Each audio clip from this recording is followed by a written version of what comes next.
गांव की सरकार के तहत आज हम आप पहुंचे हैं मोजमाबाद पंचायत समिति के गांव कुड़ियाला में, जहां हम सरपंच साहब से जानेंगे आखिर कौन कौन से विकास कार्य जो इन्होंने करवाए हैं। साथ ही कोरोना जैसी महामारी जैसे एक इमरजेंसी जैसा माहौल देश में क्रिएट हो गया था, उसके बावजूद इन्होंने गाँव की स्थिति को काबू में रखा। वहाँ के जो लोग हैं वहाँ पर समझाइश की अभियान चलाए, साथ ही साथ टीकाकरण जैसे अभियान चलाकर गाँव की जो जनता है उसको सुरक्षित किया। और साथ ही जानेंगे कौन से इनके विकास कार्य जो पेंडिंग है जिनको प्रमुखता से ये पूरा करवाएंगे। साथ ही साथ इस गाँव को राजस्थान ही नहीं परंतु पूरे भारतवर्ष में एक आदर्श पंचायत के तौर पर इस पंचायत को रखेंगे जनता के सामने। हम बता रहे हैं आपको ग्राम पंचायत के विकास की कहानी, किस तरीके से एक अव्यवस्थित गांव में बहाई गई विकास की गंगा, जहां पहले अभाव था व्यवस्थाओं का, लेकिन वहीं आज सुविधाओं से सुसज्जित गांव बन चुके हैं। एक बेहतर और खूबसूरत देश के निर्माण के लिए आज भी जरूरी है पहले गांव का विकास हो।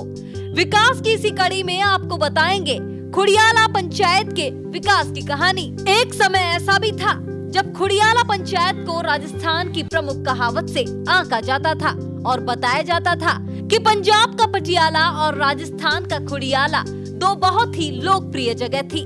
लेकिन इसी में एक ऐसा भी दौर आया कि इस पंचायत का नाम आते ही जहन में आते थे धूल फांकते रास्ते, अव्यवस्थाओं का अंबार।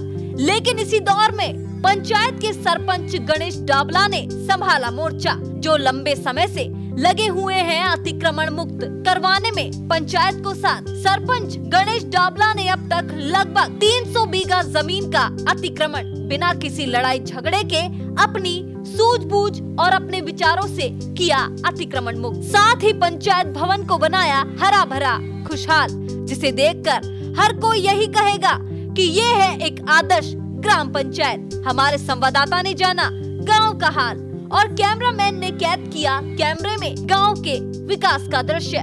मैंने 17 जनवरी 2020 को मैंने सरपंच का चुनाव जीत लिया था जी। उससे पहले मेरा ये लक्ष्य था कि मेरी ग्राम पंचायत सबसे पहले मैंने गांव की साफ सफाई स्वच्छ अभियान पे ध्यान दिया, जिसे खुड़ियाला के कीचड़ निस्तारण हेतु नाली निर्माण कार्य करवाया। और ये अपने सीसी ब्लॉक नाली निर्माण, मेरे ग्राम पंचायत खुड़ियाला में 5 गांव आते हैं। एक तो मेरा निजी गांव है बागेत, एक बूढ़ा साहिबपुरा, एक शोसिंगपुरा बासड़ा, एक ककराला और एक मेन है मेरी पंचायत है खुड़ियाला। तो मेरे को सबसे पहले ये था भाई अपने इन 5 गाँवों को बिल्कुल स्वच्छ रखेंगे। तो सीसी ब्लॉक की नालियाँ भी बनवाई मैंने कई जगह। अब खुड़ियाला गांव में क्या है कि चारागाह भूमि पे मैंने सबसे पहले गांव से प्रस्ताव में लिया था। गांव वाले मेरे पास 200-300 आदमी आए थे, भाई चारागाह भूमि मेरे को हटाना। सबसे पहले हमने ये लक्ष्य रखा था भाई बिल्कुल, जैसे आज मान लो ये गाय है, इनके लिए चारा नहीं है, तो कई मैंने समस्या देखी थी। तो मैंने करीबन 250 बीघा के लगभग मैंने गोचर भूमि मुक्त कराई ग्राम खुड़ियाला में। उसके बाद में मैंने जैसे बैरू समाज के शमशान थे और इनके अन्य जो जाति है उनके शमशान में जगह नहीं थी, तो मैंने उनको भी बिल्कुल साफ सफाई करके 8-10 बीघा शमशान भूमि में मैंने अतिक्रमण हटाया।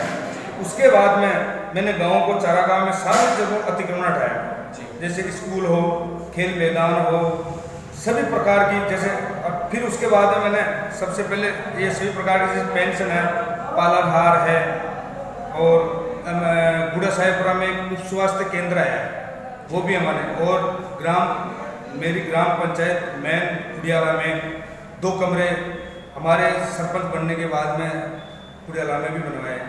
इसके बाद में एसडीएम के तहत वंचित परिवारों को मैंने लाभ दिलवाया है। शेष चारागाह हटाने की कार्रवाई अभी चालू है और सभी ग्राम पंचायत 5 गाँवों में मैंने अतिक्रमण मुक्त करने का मैंने लक्ष्य रखा है। देखो बिसलपुर का पानी करीबन मैं आपको बताता हूँ कि यह 10 साल से बिल्कुल बंद पड़ा था। ये स्कीम बिल्कुल जगह जगह से पाइप टूटे हुए थे। मैंने आने के बाद में घर घर ये खुड़ियाला का पानी बिल्कुल बंद पड़ा था, मैंने चालू करवाया। और अभी क्या है कि ये जल जीवन जो मिशन की जो योजना है, इसमें एक पानी की टंकी भी बूढ़ा साहिबपुरा में आई है। तो बिल्कुल 5 गाँव में मैंने पानी घर घर टूटे लगाने का मैंने लक्ष्य रखा है और बिल्कुल मेरे कार्यकाल में मैं लगा के जाऊँगा। देखो मैंने कई बार बोला भी है कि शिक्षा बिल्कुल जरूरी है। आज शिक्षा के बिना कुछ नहीं है। आजकल महिलाओं को भी वैसे ज़रूरी ध्यान देना चाहिए, क्योंकि पढ़ाई लिखाई ये बहुत ज़रूरी होता है। इसलिए जागरूक के लिए मैंने इनको सभी को बोला हुआ है। फिर क्या हुआ, पिछले कोरोना में मैंने क्या किया, जैसे बाहर से कोई परदेशी जो लोग बाग आए थे यहाँ, उनको भी मैंने बस के द्वारा इनको गांव-गांव पहुँचाया है। और कोरोना में हमने बहुत अच्छी पहल की थी, जिसने मेरे स्कूल का ग्राउंड में इनको रखा भी था, मैंने खाना भी दिया था, बहुत अच्छा इनके लिए व्यवस्था की गई थी। जो वाटर शेड की जो स्कीम आती है, उससे मैंने 2500 बड़े पेड़ लगाने का मैंने एक लक्ष्य रखा है। जो अभी उसमें 60 बीघा गोचर भूमि में मैंने तारबंदी करवा दी है, पानी की ट्यूबवेल लगवा दी है। तो मैंने करीबन 2500-3000 हज़ार बड़े पेड़ लगाऊंगा, जो आम, नींबू, संतरा ये इसके लगाऊंगा। और 1.5 साल बाद में बिल्कुल आपको आम, नींबू ऐसे हमारे पंचायत में ये इसकी एक वो अच्छी वो हो जाए, इनकम हो जाएगी। तो मैं उसके लिए भी बिल्कुल काम मेरा चल रहा है। 2500-3000 हज़ार पौधे में वैसे लगाऊंगा, और फिर भी ग्राम पंचायत में एक पेड़ में घर पे दे के आऊँगा। ये मेरा एक लक्ष्य है। स्वच्छ भारत और हरियाली के लिए मैं एक इच्छा पहल की दे रहे हैं साहब। 350 आदमी की तो गुड्डा में चाल रही है, नरी का कुड़ाम भी चाल रही है, गोचरा बोन जो जिस ये 7 आदमी आता है उसके साथ रहते हैं हम सरपंच। और ये कहते हैं जो उसके साथ हैं, जिस मामले में इसके लिए आधी रात का तैयार है, जो भी कमी आ रही है जो करवा रही है। रोड एक तो बागा बासड़ा गुड्डा ककड़ा कुडाला वजह सुराबर जी विशुलपुर के कुडाला में हो रही है, गुड्डा में भी आ रही है, बागैत में भी आ रही है जी। हाँ, ककड़ा में थोड़ो कौन पूछी तो टाइम लाग साहब। सरपंच साहब तो जी मान लो यहाँ का सरपंच साहब आया जे, जो न तो पहली आया न कोई, अब बाद में कोई आशु जुबरो और भी आज़ाद तो पता नहीं, न आज तक आया शानदार सरपंच साहब। 40 साल ताई तो मैं देखता हूँ यहाँ। तो जिया सुनाई करिया जे गरीब गुरबा सबकी, ये गांव के मायना तो सुनाई यही करिया जाए कि साहब गरीब गुरबा का जिया मान लो सब, कोई का जानवरे से परेशानी, कोई क्या परेशानी, तो जिया सरकारी ज़मीन अतिक्रमण करवे ले लोग है यहाँ का। तो मैं जिया मान लो आया 10-20 आदमी, तो सरपंच साहब माँ की सुनाई करिया, तो सुनाई करिया तो जिया मैं 10-20 आया तो ये किया भाई यान काम कर लो, मैं आगे मैं तैयार हूँ।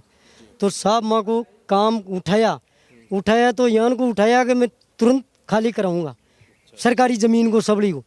तो साहब चलते चलते आज 9 महीने हो गए, चल रहा है, ऐसी बात नहीं है। अतिक्रमण की बहुत समस्या यहाँ अड्डा अत्री जी, तो किसी को डाल ही नहीं काट पाते, गरीब गुरबा को कोई को निकलने की जवाब जगह ही नहीं थी। तो सरपंच साहब आया तो ये माँ को जो मान लो काम कराया, तो श्यान का सरपंच साहब आया जे, तो अतिक्रमण चालू संतुष्ट में सरपंच साहब पर संतुष्ट था। नियुक्त आदमी है, बढ़िया काम तो बढ़िया किया। जैसे जनता के कई 40-50 सालों से चल रहा था मामला, 30-35-40 साल से, तो चलते चलते ये बोला कि भाई ये हमारी सभी जनता की ये सुनाई करो कि ज़्यादा सबसे बड़ी गौचर भूमि अतिक्रमण रास्ता सब बंद है, शमशान भूमियाँ वगैरह सब के ऊपर ने रोक रखी है लोगों ने बड़ा ने, और बहुत जीबोरान हो रहे हैं। कई नेता लोगों इंदिरा गांधी जी की टीम में पट्टा भी जारी किया, उसको पट्टा कई को रफे दफे कर दिया, कोर्स लिया और उसकी जगह कवर कर रखे, तो उसको भी मुक्त कराओ। तो जगह कराऊंगा, पंचायत की जमीन पंचायत की है, वो पेंशन वगैरह जैसे आ रही है। किसी का पहली नाजायज भी काम हुआ है, उम्र से बड़ा घटा के करके ही चालू है, जिसकी जायज चीज़ों की पेंशन वगैरह नहीं बंदी, वो मरी गए हैं लोग, ऐसा भी हुआ। पर सरपंच अच्छा आदमी आया, उस सरपंच मोहनलाल जी गुजरे, अच्छा आदमी है। सरपंच गणेश डावला ने सरकारी योजनाओं को पहुंचाया आम जन तक, साथ ही यहाँ की समस्याओं को, आवश्यकताओं को पहुंचा रहे हैं सीधे सरकार तक। देखते रहिए गांव की सरकार, सिर्फ टीपीवी न्यूज के साथ।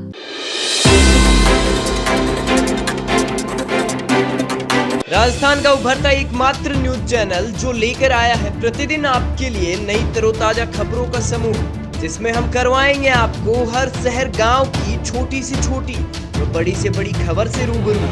साथ ही दिखाएंगे आपको ग्राम पंचायतों का हाल, गांव जहां झलकती है हमारी संस्कृति और मिलता है हरियाली का संगम। राजस्थान की हर ग्राम पंचायत तक पहुंचेंगे हमारे रिपोर्टर और दिखाएंगे आपको गाँव का हाल, किस ग्राम पंचायत का कितना हुआ विकास। टीपीवी न्यूज जाएगा गांव गांव, ढाणी ढाणी, कौन से गांव का मुखिया रहा विकास में विफल, किस मुखिया ने किया विकास सफल। हर रोज मिलेंगे एक नई ग्राम पंचायत के रिकॉर्ड के साथ। गांव की जनता के सामने होगा गांव के मुखिया का आकलन। जानने के लिए देखते रहिए टीपीवी न्यूज का खास प्रोग्राम गांव की सरकार।